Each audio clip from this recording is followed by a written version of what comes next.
بسم اللہ الرحمن الرحیم۔ شروع اللہ کا نام لے کر جو بڑا مہربان نہایت رحم والا ہے۔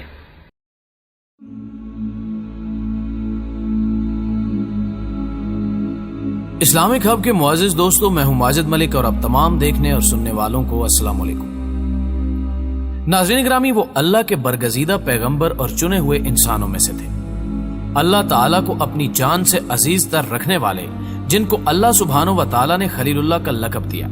جی ناظرین محترم، آپ پہچان تو گئے ہوں گے، آج ہم جس معزز ہستی کا ذکر کرنے جا رہے ہیں وہ ہیں حضرت ابراہیم علیہ السلام۔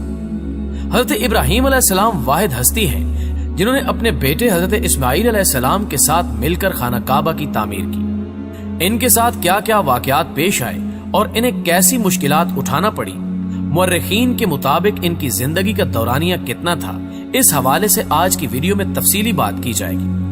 لیکن ان کی زندگی کے حالات و واقعات کو تفصیلاً جاننے سے پہلے چینل پر نئے آنے والے دوستوں سے گزارش ہے کہ وہ ہمارے چینل کو سبسکرائب کرتے ہوئے ساتھ موجود گھنٹی کے بٹن کو بھی دبا دیں تاکہ ہر نئی آنے والی ویڈیو کی نوٹیفیکیشن آپ کو ملتی رہے سب سے پہلے۔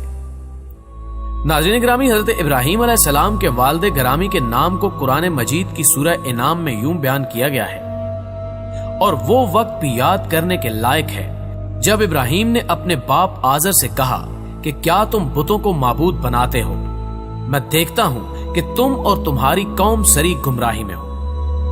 اس سے معلوم ہوتا ہے کہ حضرت ابراہیم علیہ السلام کے والد کا نام آزر تھا۔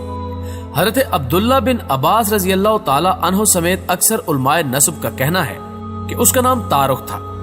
بعض علماء کہتے ہیں کہ یہ آزر اس بت کا نام ہے جس کی وہ پوجا کرتا تھا، اس وجہ سے اسے بھی آزر کہنے لگے۔ امام ابن جریر رحمت اللہ علیہ نے فرمایا، صحیح ہے کہ اس کا نام آزر تھا، شاید اس کے دو نام ہو یا ایک نام ہو اور دوسرا عرف۔ بہرحال اس کا درست علم تو اللہ پاک کی ذات کو ہی ہے۔ ناظرین گرامی، مسند احمد کی حدیث نمبر 296 میں حضرت عبداللہ بن عباس رضی اللہ تعالی عنہ سے روایت ہے کہ رسول اللہ صلی اللہ علیہ وآلہ وسلم نے فرمایا، میں نے عیسیٰ ابن مریم اور موسیٰ اور ابراہیم علیہ السلام کو دیکھا۔ عیسیٰ علیہ السلام سرخ فام، گھنگریالے بالوں والے اور چوڑے سینے والے تھے، اور موسیٰ علیہ السلام گندمی رنگ کے فربہ بدن تھے۔ صحابہ کرام رضوان اللہ تعالی اجمعین نے عرض کی، اور ابراہیم علیہ السلام؟ تو رسول اللہ صلی اللہ علیہ وآلہ وسلم نے فرمایا، اپنے ساتھی محمد صلی اللہ علیہ وآلہ وسلم کو دیکھ لو۔ ناظرین گرامی، مورخین لکھتے ہیں کہ حضرت ابراہیم علیہ السلام نے حضرت سارہ علیہ السلام سے نکاح کیا۔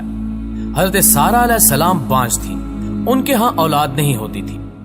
تارخ اپنے بیٹے ابراہیم علیہ السلام اور ان کی بیوی سارہ علیہ السلام اور اپنے بھتیجے لوط علیہ السلام کو لے کر کلیدانوں کی سرزمین سے کنانیوں کے علاقے کی جانب روانہ ہوا۔ وہاں وہ حران نامی مقام پر رہائش پذیر ہوئے۔ وہاں تارخ 250 سال کی عمر میں فوت ہو گیا۔ کہا جاتا ہے کہ جہاں حضرت ابراہیم علیہ السلام پیدا ہوئے وہ بابل اور قرب و جوار کا علاقہ تھا۔ پھر وہ کنانیوں کی سرزمین کی طرف روانہ ہوئے، یہی بیت المقدس کا وہ علاقہ ہے۔ راستے میں وہ حران میں بھی ٹھہرے جو اس زمانے میں کلیدانوں کے ملک کا حصہ تھا۔ وہ جزیرہ اور ملک شام میں بھی رہے۔ اس علاقے کے لوگ 7 ستاروں کی پوجا بھی کرتے تھے۔ انہوں نے ہی دمشق کا شہر بسایا۔ وہ لوگ بھی اسی مذہب کے پیروکار تھے۔ وہ قطب شمالی کی طرف منہ کر کے اور کئی الفاظ استعمال کر کے ان ستاروں کی پرستش کرتے تھے۔ یہی وجہ ہے کہ دمشق کے پرانے دروازوں میں سے ہر ایک دروازے پر ایک ستارے کی عبادت گاہ بنی ہوئی تھی۔ وہ ان کے نام کی عیدیں مناتے اور قربانیاں دیتے تھے۔ اس طرح حران کے باشندے بھی ستاروں کی عبادت کرتے اور ان کی یاد میں عید مناتے اور قربانیاں دیتے اور بت پرستی کرتے تھے۔ بلکہ حضرت ابراہیم علیہ السلام اور ان کی زوجہ محترمہ اور ان کے بھتیجے لوط علیہ السلام کے علاوہ ساری دنیا کافر تھی۔ معزز ناظرین، اللہ تعالیٰ نے حضرت ابراہیم علیہ السلام کے ذریعے لوگوں کی گمراہی اور باطل نظریے کو ختم کیا۔ اللہ تعالیٰ نے بچپن ہی سے حضرت ابراہیم علیہ السلام کو عقل سلیم اور رشد و ہدایت سے نوازا تھا، اور بڑے ہونے پر انہیں رسول بنا کر مابعوث فرمایا اور خلیل کے لقب سے نوازا۔ سورۃ الانبیاء کی آیت نمبر 51 میں اللہ تعالیٰ نے ارشاد فرمایا، ہم نے ابراہیم کو پہلے سے ہدایت فرمائی تھی اور ہم اسے جانتے تھے۔ اس کا مفہوم اس طرح بھی بیان کیا جا سکتا ہے کہ اللہ رب العزت جانتا تھا کہ حضرت ابراہیم علیہ السلام اس منصب کے اہل ہیں۔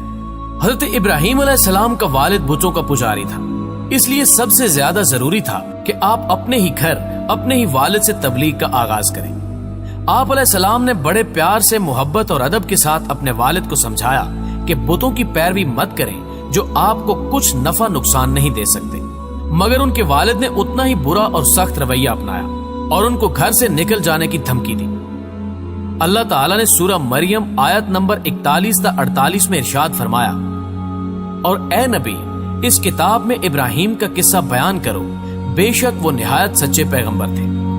جب انہوں نے اپنے باپ سے کہا، ابا جان آپ ایسی چیزوں کو کیوں پوچھتے ہیں جو نہ سنیں اور نہ دیکھیں اور نہ آپ کے کچھ کام آ سکیں؟ ابا جان مجھے ایسا علم ملا ہے جو آپ کو نہیں ملا، لہٰذا میرے ساتھ ہو جائیے، میں آپ کو سیدھی راہ پر چلاؤں گا۔ ابا جان شیطان کی پرستش نہ کیجیے، بے شک شیطان رحم کرنے والے اللہ کا نافرمان ہے۔ ابا جان مجھے ڈر لگتا ہے کہ کہیں آپ کو اللہ کا عذاب نہ پکڑے تو آپ شیطان کے ساتھی بن جائیں۔ اس نے کہا، ابراہیم کیا تو میرے معبودوں سے برگشتہ ہے؟ اگر تو باز نہیں آئے گا تو میں تجھے سنسار کر دوں گا اور تو ہمیشہ کے لیے مجھ سے دور ہو جا۔ ابراہیم نے کہا، اچھا تم پر سلام ہو، اور کہا کہ میں آپ کے لیے اپنے پروردگار سے بخشش مانگوں گا، بے شک وہ مجھ پر نہایت مہربان ہے۔ میں آپ لوگوں کو اور جن کو آپ اللہ کے سوا پکارتے ہو ان سے کنارہ کرتا ہوں اور اپنے پروردگار ہی کو پکاروں گا۔ مجھے یقین ہے کہ میں اپنے پروردگار کو پکار کر محروم نہیں رہوں گا۔ ناظرین گرامی، یہی ہیں وہ پیارے الفاظ جس میں حضرت ابراہیم علیہ السلام نے اپنے والد کو مخاطب کر کے کہا کہ آپ اپنے بتوں سے کنارہ کشی اختیار کریں اور بت پرستی چھوڑ کر حق کی راہ کی جانب مائل ہوں۔ یوں حضرت ابراہیم علیہ السلام نے اپنے والد کو حق و باطل کے نظریے کی یاد دہانی کرائی اور ساتھ میں یہ بھی کہا کہ علم کے لیے عمر کی کوئی قید نہیں۔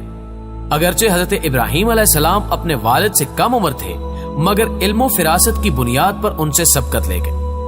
حضرت ابراہیم علیہ السلام نے حسب معمول وعدے کے مطابق اللہ سبحانہ و تعالیٰ سے اپنے والد کے حق میں مغفرت کی دعا فرمائی، مگر جب انہیں پتا چلا کہ ان کا والد بت پرستی چھوڑنے پر کسی طرح آمادہ نہیں تو حضرت ابراہیم علیہ السلام اپنے والد کو چھوڑ کر چلے گئے۔ قرآن پاک کی سورۃ توبہ آیت نمبر 114 میں اللہ تعالیٰ نے فرمایا، اور ابراہیم کا اپنے باپ کے لیے بخشش مانگنا تو ایک وعدے کے سبب تھا، وہ جو اس سے کر چکے تھے، لیکن جب ان کو معلوم ہوا کہ وہ اللہ کا دشمن ہے تو اس سے بیزار ہو گئے۔ کچھ شک نہیں کہ ابراہیم بڑے نرم دل اور متحمل تھے۔ صحیح بخاری کے باب انبیاء کی حدیث نمبر 3350 میں حضرت ابو ہریرہ رضی اللہ تعالی عنہ سے روایت ہے کہ حضور صلی اللہ علیہ وآلہ وسلم نے فرمایا کہ جب قیامت کے دن حضرت ابراہیم علیہ السلام اپنے والد آزر سے ملیں گے تو آزر کے منہ پر گرد و غبار اور سیاہی ہوگی، تو حضرت ابراہیم علیہ السلام کہیں گے کہ کیا میں نے آپ سے نہیں کہا تھا کہ میری نافرمانی نہ کریں؟ تو وہ کہے گا، آج میں آپ کی نافرمانی نہیں کروں گا۔ تو حضرت ابراہیم علیہ السلام کہیں گے کہ اللہ تو نے مجھ سے وعدہ کیا تھا کہ جب لوگ قبروں سے اٹھائے جائیں گے تو اس سے مجھے رسوا نہیں کرے گا، تو اس سے بڑھ کر میرے لیے رسوائی کیا ہوگی کہ میرا باپ رحمت سے دور جہنم میں جا رہا ہے۔ تو اللہ کہے گا، میں نے جنت کافروں پر حرام کر دی ہے۔ پھر اللہ فرمائے گا، ابراہیم آپ کے قدموں میں کیا ہے؟ وہ دیکھیں گے تو نجاست میں لتھڑا ہوا ایک بجو نظر آئے گا جسے ٹانگوں سے پکڑ کر جہنم میں پھینک دیا جائے گا۔ ناظرین گرامی، اللہ تعالیٰ نے حضرت ابراہیم علیہ السلام کو وسیع علم بخشا اور مظاہر قدرت دکھا کر آپ کو دانائی اور حکمت کی باتیں بتانے والا بنایا۔ حضرت ابراہیم علیہ السلام بچپن سے ہی غور و فکر میں مصروف عمل نظر آتے تھے۔ آپ نے کم عمری میں عقل و دانائی کی باتیں کرنے اور خدائے وحدہ لا شریک کو ماننے کی فکر کو مد نظر رکھا۔ بچپن میں ہی آپ کو بت پرستی سے نفرت اور بیزاری ہو گئی۔ الغرض آپ اپنے آباء و اجداد کی بت پرستی کو پس پشت رکھتے ہوئے اللہ کی وحدانیت پر یقین کامل کے ساتھ ایمان لائے۔ اسی واقعے کو مد نظر رکھتے ہوئے حضرت ابراہیم علیہ السلام کے لیے سورہ انعام کی آیت 75 تا 83 میں بیان فرمایا گیا، اور ہم نے اسی طرح ابراہیم کو آسمانوں اور زمین کے عجائبات دکھلائے تاکہ وہ خوب یقین کرنے والوں میں ہو جائیں، یعنی جب رات نے ان کو پردہ تاریکی میں ڈھانپ لیا تو انہیں آسمان پر ایک ستارہ نظر آیا، وہ کہنے لگے یہ میرا پروردگار ہے۔ جب وہ غائب ہو گیا تو کہنے لگے مجھے غائب ہو جانے والے پسند نہیں۔ پھر جب چاند کو دیکھا تو کہنے لگے یہ میرا پروردگار ہے۔ لیکن جب وہ بھی چھوٹ گیا تو بول اٹھے